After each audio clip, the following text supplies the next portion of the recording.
ሪያን ለኦክቶበር 12 አርብ ምሽቱ ቀጠሮ ይበልጥ ያምርብኛል ብሎ የሚያስበውን ልብስ በመምረጥ እየተዘጋጀ ነበር። በመሃል ግን በሩ ይንኳኳል። በሩ ሲከፈት ታዲያ አንዲት ሴት ወደ ውስጥ ትገባለች።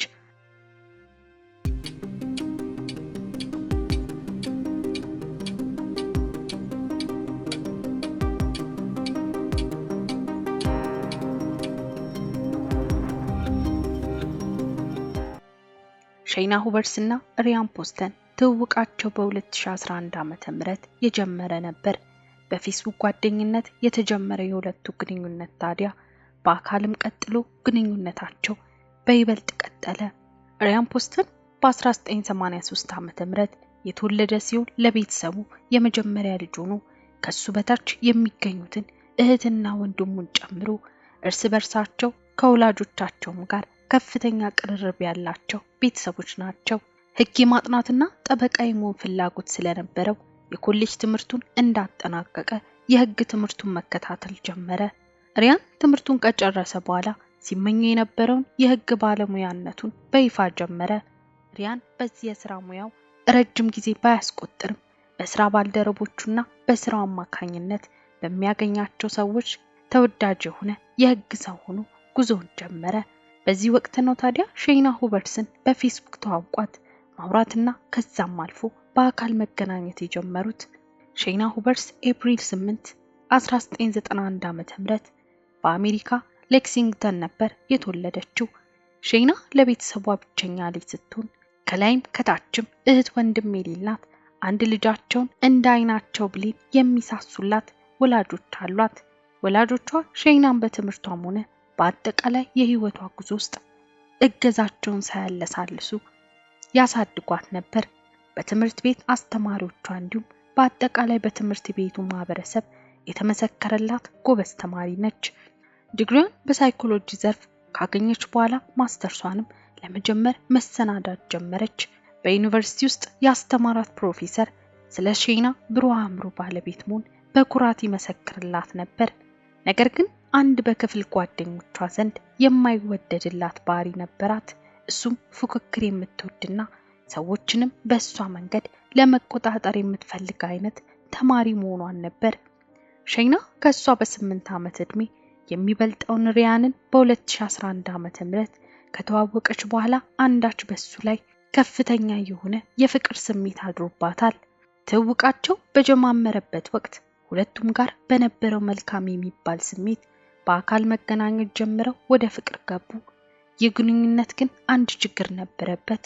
እሱም አንደኛውን ቋሚ የፍቅር ግንኙነት የማይገባ ወይም ደግሞ ጨርሶ መለያየትን ያልመረጠ ወጣ ገባ የሚል አይነት ሁኔታ በሁለቱ መካከል መፈጠር ጀመረ።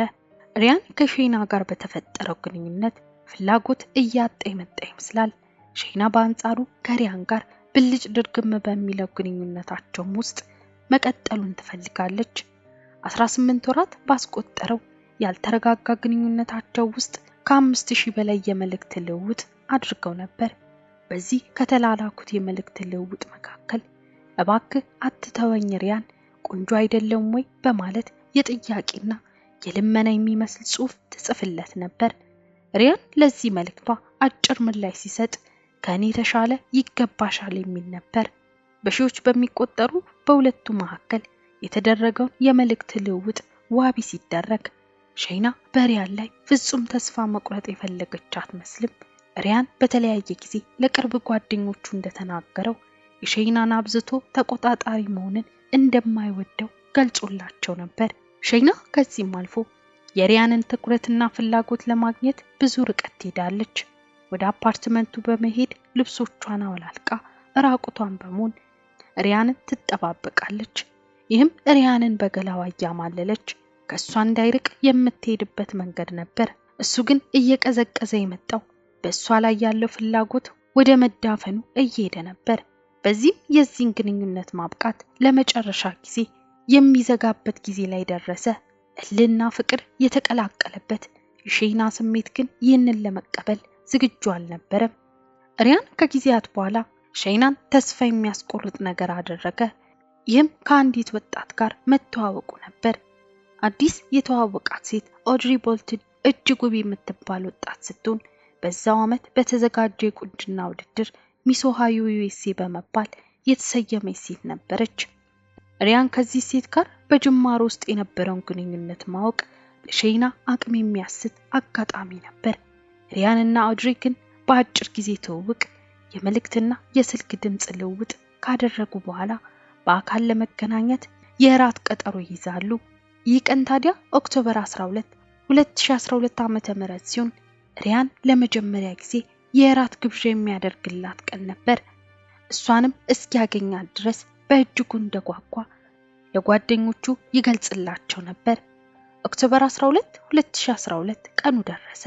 ያቺ ቀን ለሪያን ልዩ ስሜት የሚፈጥርለት ቀን ነበር። በሼና ወገን ግን እንደ እሳት የሚያቃጥል ንዳድ በውስጡ የተቀጣጠለ ከሷ ሸሽቶ ወደ ሌላ ያማተረውን ሪያንን ማጣት እያንገበገባት ቆይታለች። ሪያን ለኦክቶበር 12 አርብ ምሽቱ ቀጠሮ ይበልጥ ያምርብኛል ብሎ የሚያስበውን ልብስ በመምረጥ እየተዘጋጀ ነበር። በመሃል ግን በሩ ይንኳኳል። በሩ ሲከፈት ታዲያ አንዲት ሴት ወደ ውስጥ ትገባለች። እሷም ሼና ነበረች። ሪያን ከጓጓለት የራት ግብዣ በፊት ማየት የማይፈልገውን ፊት እንደነበር የማያጠራጥር ነበር። ብዙም ሳይቆይ ከፍ ያለ ድምጽ ባለው ንግግር ሁለቱ ሲነጋገሩ ይሰማል። በዚህ ንግግራቸው መሃል ሪያን ከሼና ጋር የነበረው ግንኙነት ሙሉ ለሙሉ እንዳበቃ ለመናገር ሲሞክር እንደነበር ይታመናል። ከዚህ የቀለጠ የሁለቱ ጩኸት የተቀላቀለ ንግግር በኋላ የተሰማው ግን 6 የጥይት ድምጽ ነበር። ከዚህ በኋላ በዛች ቤት ውስጥ የነበረው ከፍተኛ ድምጽ በዝምታ ተተካ። ምክንያቱም በቤት ውስጥ አንድ በህይወት ያለችው ሴት ሼና ብቻ ነበረች። ሪያን የተተከሱበት ጥይቶች ደም ከሰውነቱ እያፈለቁ መሬት ላይ ጥለውታል። ሼና ወደ 911 ደወለች። ፍቅረኛዬ ሊያጠቃኝ ሲሞክር ራሴን ለመከላከል ስል ገደልኩት በማለት የእንባ ሳቅ በተናነቀው ድምጽ መግለጽ ጀመረች። ፖሊስ በፍጥነት በቤቱ ደረሰ።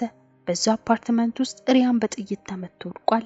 የተመታው በገዛ መሳሪያው ነበር።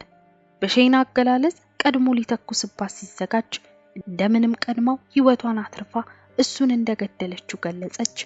ፖሊስ በሪያን አሟሟት ዙሪያ ምርመራውን ጀመረ። በሁለቱ መካከል የተደረገውን የመልእክት ልውውጥ ጨምሮ የተለያዩ ማስረጃዎችን ማሰስ ቀጠለ።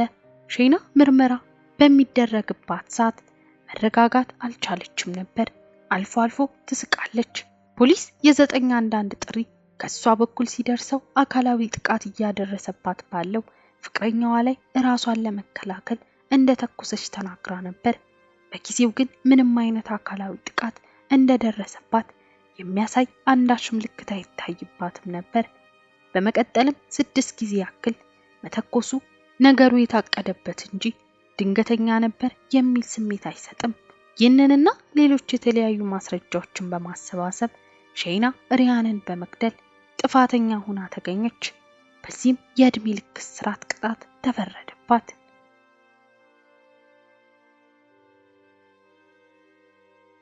ይህን ይመስል ነበር። እናንተስ በዚህ ታሪክ ላይ ምን ሐሳብ አላችሁ? ሐሳባችሁን ኮሜንት ላይ አሳውቁኝ። ለዚህ ቻናል አዲስ ሆናችሁ ሰብስክራይብ እያደረጋችሁ ተቀላቀሉ። ቪዲዮ ከተመቻችሁ ላይክ በማድረግ እንዲሁም ሼር እያደረጋችሁ ለሌሎች እንዲደርስ አግዙኝ እያልኩኝ በሌላ አዲስ ታሪክ እስክንገናኝ ድረስ ቸር ቆዩልኝ።